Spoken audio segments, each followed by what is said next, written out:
the myth, the legend, Saint Franklin Miano. Wala pang 2 hours, ubos lahat ng damit. Binenta ko sila for 999. Ang kinita ko ay 450,000 pesos in just 2 months sa pagkahanap. 999 pesos times 750 pieces is equal to 749,250 pesos. Minus 50,000 daw para dun sa binayad niya sa Facebook ads. 699,250. So, anong pinagsasasabi mong 450,000 pesos? Tangina, pinagloloko nyo kami! Sa mga motivational guru dyan, na multimillionaire, wala hong masama sa paggawa nyo ng mga ganitong klaseng video na dinadissect nyo yung isa sa mga businesses nyo na kung paano kayo pumaldo doon, diba? Just to inspire, just to share some knowledge. Basta totoo! Diba? Hindi namin alam kung gusto nyo ba talaga kaming tulungan o kaming mga mauuto nyo yung makakatulong sa inyo para makabili kayo ng sports car nyo. Sa mga nakabili ng Empire Clothing, neto ni Franklin Miano, na magkano ba niya binenta? 750 or 900? Ganun ba? 1,000? Sa mga nakabili dyan ng Empire Clothing na t-shirt ni Franklin Miano, kahit anong size, PM nyo ako, pakita nyo sa akin yung screenshot, convo na binili nyo kay Franklin yun, tas yung mismong t-shirt bibili ko 5,000. 23 years old, multi-millionaire, CEO of 10 businesses here in the Philippines, motivational guru, none other than the man, the myth, the legend, Saint Franklin Miano. I-reveal na ni Saint Franklin Miano sa atin ang ultimate game plan pagdating sa clothing business. Kailangan ko to kasi nagtitinda ako ng damit ng mga litimong classes na pangit Saint Franklin Miano, ituturo niya na sa atin kung paano ka nga ba papaldo sa usapang pagtitinda ng damit.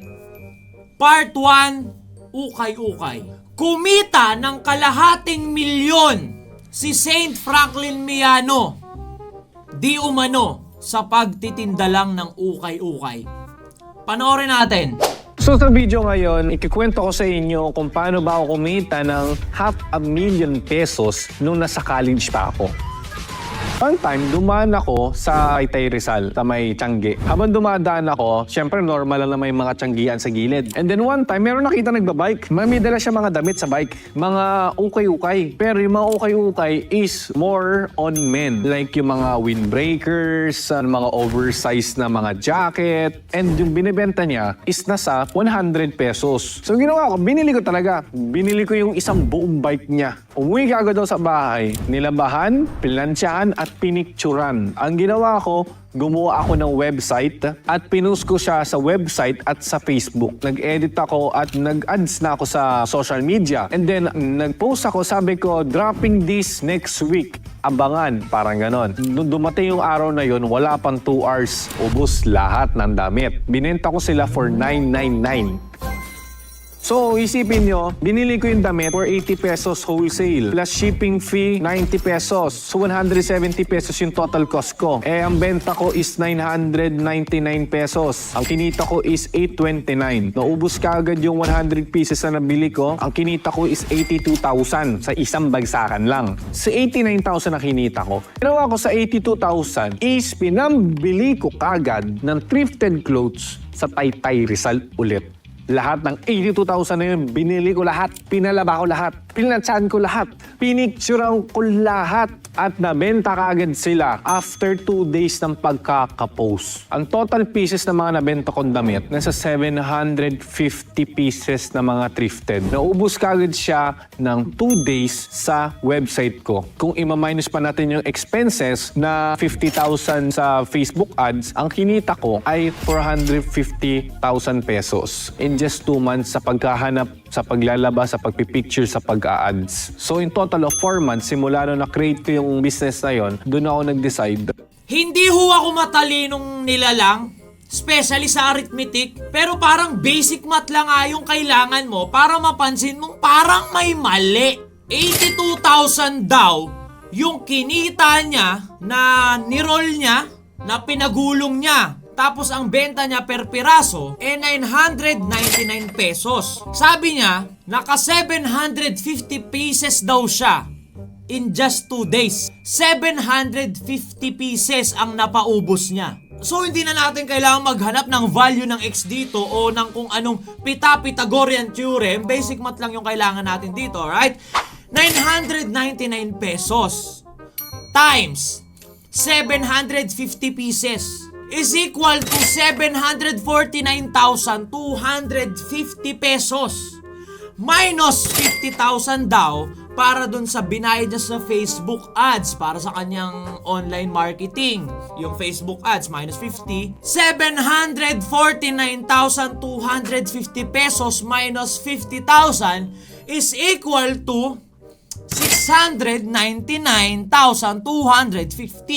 So, anong pinagsasasabi mong 450,000 pesos? Anong pinagsasasabi mong 450,000 pesos? Di ba? Ang kinalabasan, kung kukumputin natin ng maayos yung mga pinagsasasabi mong numbers, ang pera dapat dyan sa'yo, 699,250 pesos kahit i-minus natin yung 82,000 na puhunan mo, 617,250 pesos pa rin. Ang layo pa rin dun sa 450,000 na pinagsasasabi mo. In just 2 months daw. Diba? 2 months niya daw ginawa tong gantong hassle niya sa ukay. Tapos siya na rin nagsabi na in just 2 days nakakapagpaubos siya ng 750 pieces.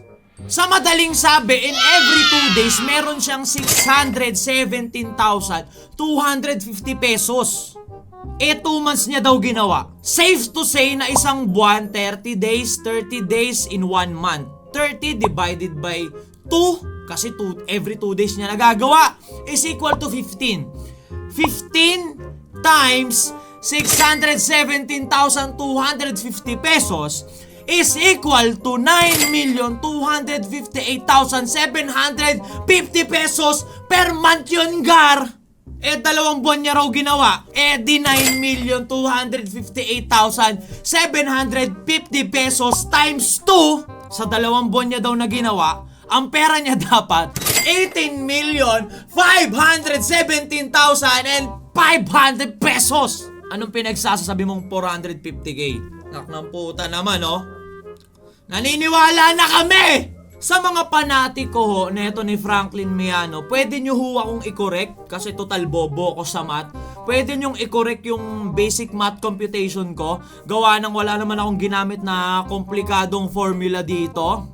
Diba? Pwede nyo i-correct yung computation ko. Putang ina, pinagloloko nyo kami! Sa mga motivational guru dyan, na multimillionaire, wala hong masama sa paggawa nyo ng mga ganitong klaseng video na dinadissect nyo yung isa sa mga businesses nyo na kung paano kayo pumaldo doon. Diba? Just to inspire, just to share some knowledge. Basta totoo! Diba? Sana totoo, hindi yung ganito na puta. Ay ano, kinumpute natin, mali-mali eh. To inspire. Basta totoo. Hindi istoryahe. Ginagawa nyo kaming mangmang eh. O basic math lang ho yung ginamit natin dyan. Para mapalabas na ng gagago lang ho to si Idol. Nung una, pinapatigil nyo kami sa pag-aaral, bukang bibig nyo na yung diploma, walang silbi. Tapos ngayon naman, susubukin nyo pa kaming gawing mangmang. Nakakabilang naman ho kami. Nakakapag-plus and times din naman kami. Kaya, hindi nyo ho kami magagago sa mga numbers. Diba? Hindi namin alam kung gusto nyo ba talaga kaming tulungan o kaming mga mauuto nyo yung makakatulong sa inyo para makabili kayo ng sports car nyo. Kinakash out nyo kami! Basic math lang ho yan, hindi ko na ho kailangan ng PhD or masteral sa college algebra para lang i-dissect na parang ginagago mo lang kami dyan sa Taytay Rizal, ukay-ukay, hustle type shit mo. Pero itutuloy natin tong video gawa nang wala naman tayong masamang hangarin dito. Hindi naman natin siya gustong siraan. Gusto lang nating tulungan yung mga, lalo yung mga Siraulo Nations worldwide dyan na nag-i-inquire sa akin na, boss, ano daw bang input ko dun sa MSB course, dun sa academy, or dun sa MSB course na binibenta nito ni Franklin Miano. Kaya ito, sige, idadissect natin yung mga 10 businesses niya para malaman kung credible ba talaga siyang magturo ng kung how to get your first million, on how to get your 6 to 7 digit monthly earnings. Di ba? Wala tayong masamang ano dito. dinadissect lang natin sinasabi niya. Kung makikita nyo yung basic computation, sa kanya galing lahat ng numbers. Binasic math lang ho natin. Itutuloy natin yung video, okay? Ubus kagad siya ng 2 days sa website ko. Kung ima-minus pa natin yung expenses na 50,000 sa Facebook ads, ang kinita ko ay 450,000 pesos in just 2 months sa paghahanap, sa paglalabas, sa pagpipicture, sa pag-a-ads. So in total of 4 months, simula nung na-create ko yung business na yon, doon ako nag-decide na gawin ko na talagang business to. At pinangalan ko tong business na to na Phenomenon Apparel. Kaya ko tinawag na Phenomenon Apparel dahil phenomenon. Like, sabi-sabi lang yan. Hindi yun totoo. Mukha naman talagang hindi totoo. 'Di ba? Mukha naman talagang hindi totoo yung pinagsasasabi mo. Mukhang hindi talaga totoo. Alright? Dahil kasi kung pupunta kayo sa Facebook, isi-search nyo yung Phenomenon Apparel nito ni Saint Franklin, may lumalabas naman ho. Ito, may lumalabas naman na Phenomenon Apparel. Okay? Imagine yung computation natin kanina, 18 million. O sige, okay, sige. Kunyari mali yung computation ko. Doon na lang tayo sa pinagsasasabi niyang 450k. Okay? Kayo na ho yung humusga. Yung ganitong engagement, numbers, per post, sa tingin nyo kumamada ba ng 450,000 pesos to? Ayan, kung makikita nyo, sabi niya nag-ads siya, di ba? Nag-ads siya. At ako, nagko-clothing line din ho ako, at ako nagsasabi sa inyo, hindi ho ganito yung engagement ng nag-a-ads. Tapos yung 50k, napakalaking budget nun para sa nag-a-ads. Alright? Kayo na ho tumingin. Per post. Ano, may hahapaw po. Tingnan nyo. O, ito yung mga windbreaker na pinagsasasabi niya. Yung gantong engagement sa tingin nyo, pumaldo ba to? Pumaldo ba to ng 450k? In just 2 days? Diba? Kayo na ho magsabi. Kayo na ho magsabi, may hahapay, oh. Diba? Tapos yung sinasabi niya naman na website, close muna natin to kasi binuksan ko kanina eh. Oh, i-re-open natin na nandito sa bio nung kanya, ayan oh, Phenomenon Apparel. Walang kadaya-daya ho yan. I-click lang natin yung mismong link nung website niya. Okay? Ayun na. At ako, sa di nakakaalam, graduate ako ng IT. At kahit papano may idea naman ako sa mga web-based type shit na ganito. At ako nagsasabi, yung ganito kabasurang website, hindi ho kakamada ng 450,000 na pera to. Tingnan nyo, bibili ka ba dito? Unang-una, hindi mo mabasa, rumble, tsaka asan yung damit? Asan yung windbreaker? Di ba? Ngayon, dare to compare tayo. Pwede nating i-compare to sa legit talaga na clothing business na nag-a-ads at kumakamada talaga. Hindi na tayo lalayo, punta tayo kay MNLA. Itong si Manila meets Los Angeles na to, yung kay Frank Mendoza to, tamo kapangalan mo pa. Ito ang legit na nagbubus. Ito, nag-a-ads to. Tsaka ito, legit to, makikita mo sa mga mall to. Sinusot ng mga rapper. Diba, tignan nyo yung engagement na ito. Diba? Tsaka ito, makikita mo sa mga mall. Makikita mo, sinusot ng mga rapper to ngayon, ng mga artista pa nga, yung mga plain na to. Diba? Dare to compare, ito yung engagement ng nagbubus. Ayan o. Diba? Oh. Diba? Wala man lang nag-inquire ng pabili. Puro pandodog show. Baka medyo red flag ho to. Kaya kahit hindi na yung tamang computation natin na 18 million na pera niya, kahit yung 450k lang. Ako, sinisigurado ko na yung ganitong Facebook page, hindi ho kakamada ng 450,000 pesos to. Diba, again, sinabi ko walang masama gumawa ng video to inspire. Basta totoo! Diba, ang hirap kasi. Ang dami kasing naglipa ng kagaya mo. Diba, na mga motivational guru ko kuno. Na kunyari, okay ka na sa pera mo, tas ang mission mo ay makapag-move at makapag-motivate na ng mga bagong milenyo para pumaldo rin sila. Tapos sa dulo, bebentahan mo ng course. Diba? Hindi ka na dun pa lang sa pagbebenta mo ng course sa mga namamag-asang pumaldo, hindi ka na tumutulong nun. Binibentahan mo di kinakash out mo din. Yung tulong libre! Yung tulong libre! Puta, nagbebenta ka course Try natin tapusin. Kakanda pa house na ako dito, hype na to. Try natin tapusin. Ayop. Try natin tapusin. Ulo ka, namahaos na ako sa'yo. Ay 450,000 pesos in just 2 months sa paghahanap, sa paglalabas, sa pagpipicture, sa pag-a-ads. So in total of 4 months, simula nung na-create ko yung business na yon, doon ako nag-decide na gawin ko na talagang business to. At pinangalan ko tong business na to na Phenomenon Apparel.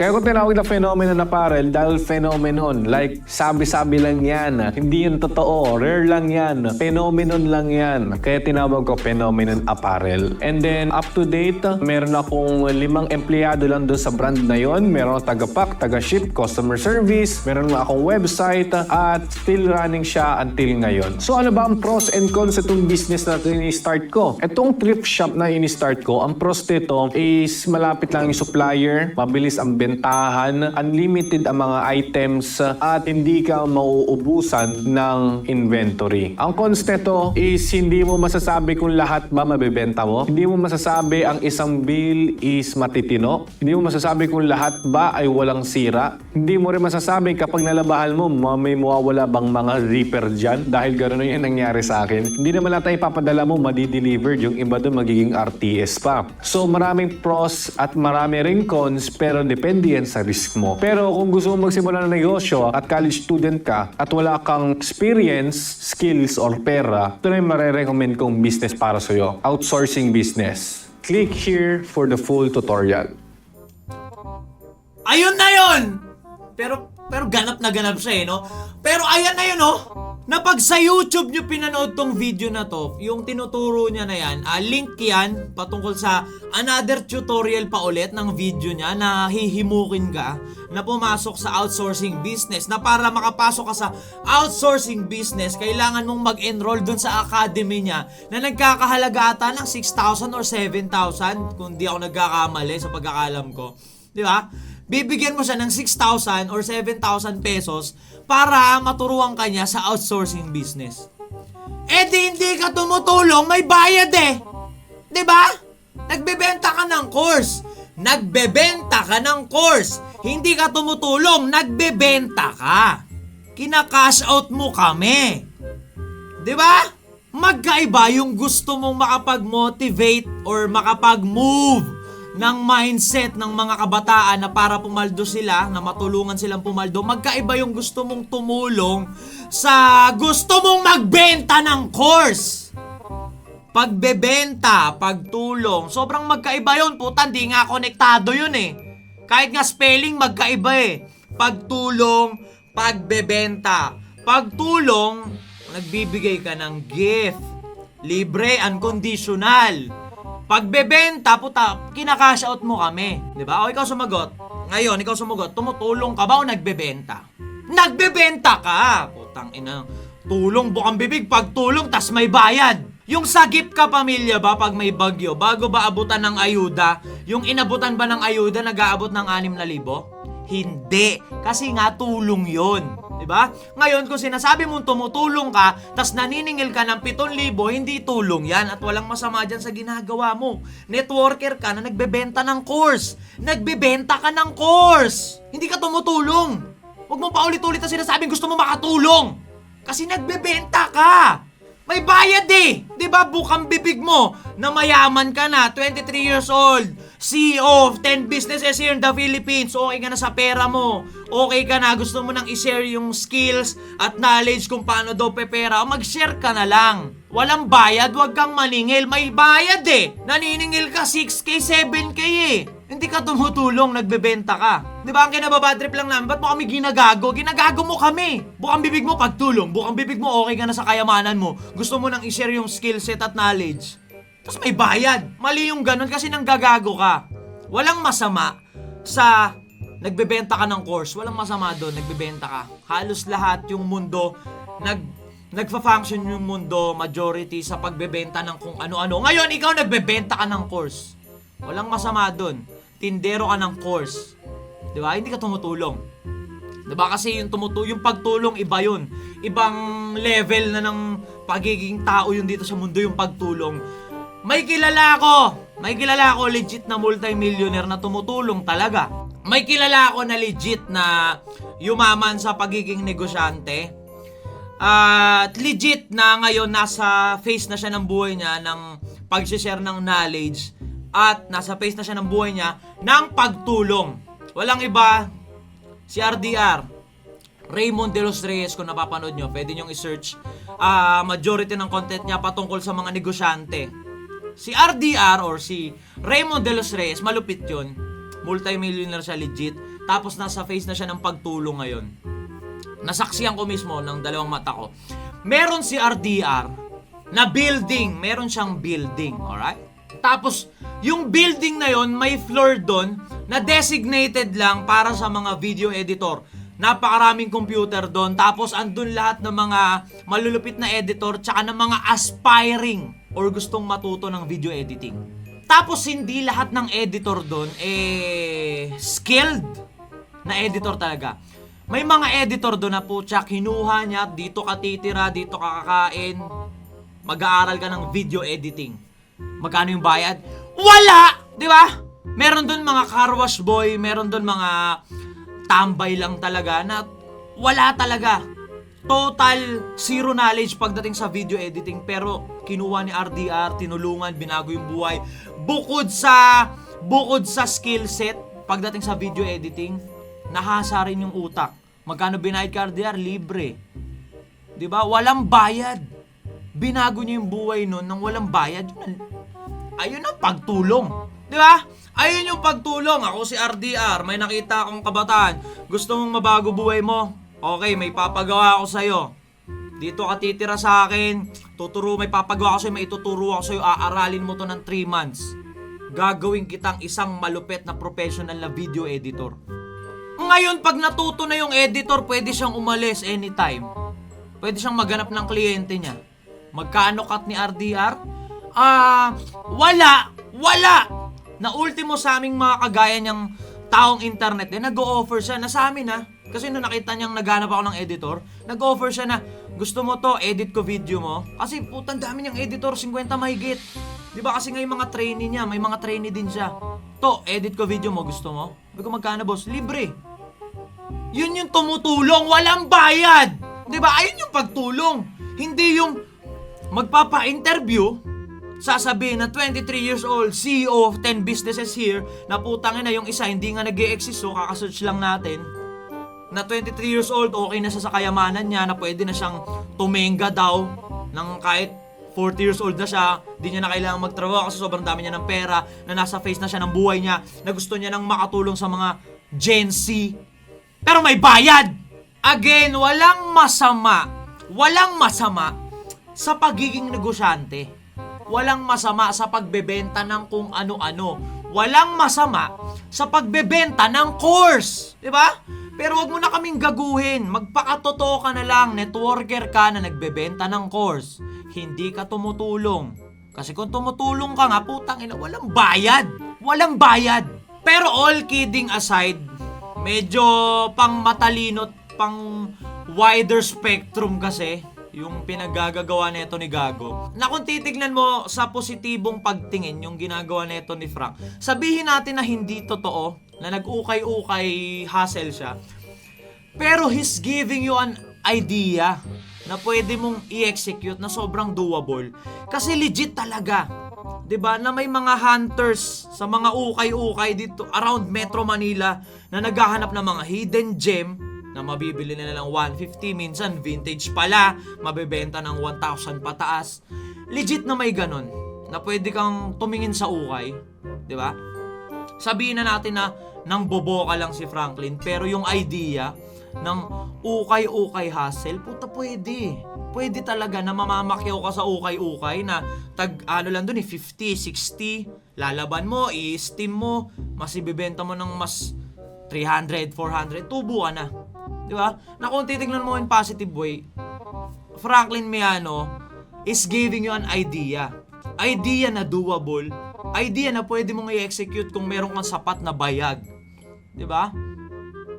Pero hindi pa rin ako natutuwa dun sa paniningil niya ng 6,000, 7,000 dun sa tulong na sinasabi niya. Direktang mensahe ito kay Franklin Miano na kung gusto mo talagang makatulong, na kung totoo talaga yung intention mo na makatulong sa mga Gen Z, lahat yung idea mo na sa tingin mong ikakapaldo ng mga bagong milenyo, ibibigay mo ng libre yan.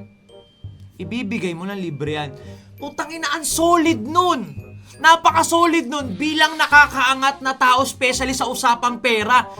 Yung magbibigay ka ng idea sa mga tao, pandagdag sa side hustle nila, sobrang solid nun. Sinong gagawa nun ng free? Diba? Sobrang selfless nun. Bibigay mo ng free? Diba? Pero kasabay nung pagbibigay mo ng motivational at idea at mga kagustuhan mo makapag-move ng buhay ng tao, sana yung mga testimonial mo, totoo! Diba? Kasi 0-1 na o 1 to 10, CEO of 10 businesses ka. O tapos na tayo dito sa clothing mo. Sure, hindi na kami magda-dive in dun sa Empire Clothing mo na t-shirt. Kasi dito pa lang sa ukay-ukay na windbreaker mo, hindi na totoo eh. Sabi mo may Empire Clothing ka. O sige, di na tayo magda-dive in dun para lang malaman na legit yun sa mga nakabili ng Empire Clothing. Nito ni Franklin Miano, na magkano ba niya binenta? 750 or 900? Ganun ba? 1,000? Sa mga nakabili dyan ng Empire Clothing na t-shirt ni Franklin Miano, kahit anong size, PM nyo ako, pakita nyo sa akin yung screenshot, convo na binili nyo kay Franklin yun, tas yung mismong t-shirt bibili ko 5,000. Para malaman natin kung totoo na may Empire Clothing. Diba kasi dito sa hustle niya sa ukay-ukay, gaguhan na eh. Tapos sabi niya may Empire Clothing siya. Ako may clothing din ako, Pangit Lives Matter. O diba? Pang mga class S to. Makikita mo to, suot ng mga class S. Ayun o, PLM mo, Pangit Lives Matter. Diba? Ngayon sa mga nakabili ng Empire Clothing niya, kung 750 or 1,000 mo nabili, chat mo ako, bibiling ko sa'yo ng 5,000. Yung t-shirt mismo, pakita mo sa akin yung convo, nakausap mo si Frank na binili mo yung t-shirt na yun. Again!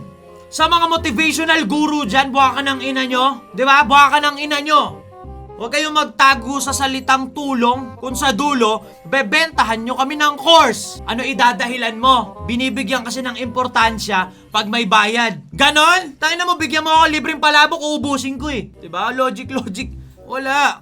Sinasabi nila, hindi, kaya may bayad yung course para pahalagahan. Putang ina, hindi. Bigyan mo ako ng 5,000 ngayon, libre, papahalagahan ko eh. Ang nagmamatter lang kasi, kung kanino mo ibibigay. Kasi hindi naman lahat matutulungan mo eh. Hindi naman lahat gusto magpatulong eh. Diba? Ngayon magtatago ka sa salitang pagtulong. Pero hindi naman, ginagancho mo kami. Kinakash out mo kami. 7,000? Puta, kung makauto ka ng 100 ngayong araw, 100 7,000, puta, ikaw pumaldo eh. Imbis na matulungan mong pumaldo yung mga sinasabi mong gusto mong tulungan, parang kami pa atay mag-aambagan para dyan sa mga sports car mo. Sumasakit na yung ulo ko, napapaos na ako. Post muna dito sa mga Franklin type sheet na to.